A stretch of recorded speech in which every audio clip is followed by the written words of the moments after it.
Siin uudiste stuudio mikrofoni juures Rohke Develak. Riigikogu otsustas eile, et põhiseadus läheb kiirkorras muutmisele. Valimisõigus võetakse nii Vene ja Valgevene kodanikelt kui ka tulevikus halli passi omanikelt. Erinevate poliitiliste leeride ja poliitikute tunded pärast otsust on olnud vastakad. Eile hilisõhtul toimunud valitsuse nõupidamisel otsustati teha seadusesse siiski veel üks parandus, mis peaks pingeid maha võtma ja situatsiooni õiglasemana näitama. Paranduse kohaselt saavad Vene ja Valgevene kodanikud valimisõiguse tagasi kohe, kui Eesti kodanikel on omakorda võimalus osa võtta Moskva ja Minski linnavolikogude valimistest.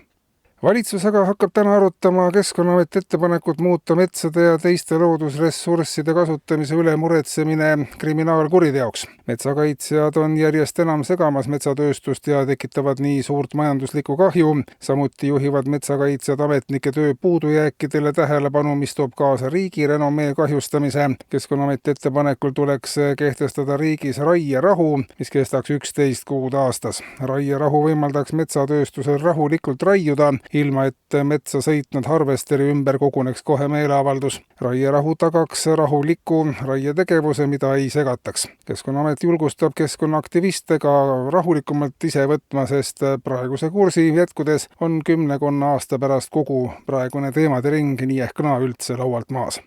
Valitsus aga annab täna Riigikokku menetlusse abieluvõrdsuse seaduseelnõu. Palju poleemikat tekitanud eelnõu peamine mõte on tekitada abiellu senisest enam momente, kus eksisteerib võrdsus. Esialgu sätestab seadus kodutöödele pühendatava aja võrdsuse. Naised teevad meestest oluliselt enam kodutöid ja olukord ei ole aastatega paranenud. Tihti teeb naine mehe eest kogu töö ära juba enne, kui mees töö tegemise võimalustki märkab. Abieluvõrdsuse seadus kohustab mõlemaid olema ka võrdselt abielus, mitte nii nagu praegu, et üks on abielus ja teisele tundub, et tema jälle eriti nagu mitte. Või vastupidi. Abieluvõrdsuse seadus annab nii mehele kui naisele võimaluse pöörduda senisest suurema võrdsuse saavutamiseks ka riikliku lepitaja poole.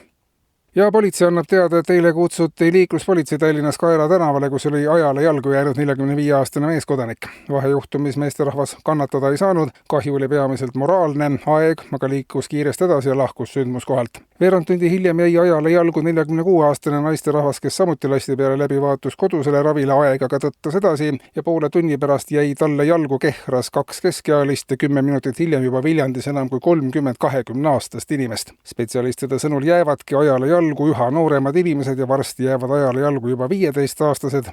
Seetõttu on soovitus, kui ajaga kaasa ei jõua joosta, peaksid inimesed kodus püsima ja oma aega ootama. Eetris olid uudised.